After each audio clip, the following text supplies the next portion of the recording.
Back in the 1990s, they started a restoration of the population of Lake Sturgeon in the Tennessee River Basin, and I'm part of the working group.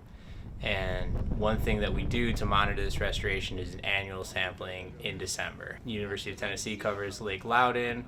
We set out trot lines, which are these lines with a series of 50 hooks on them, bait them, and after leaving them out overnight, we check the lines. We do it over 3 nights.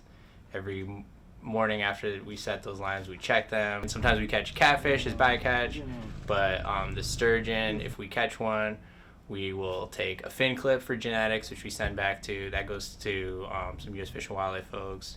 We check the sturgeon for what's called a pit tag, which is kind of like a microchip that you put in dogs, and so that would provide a unique identifier.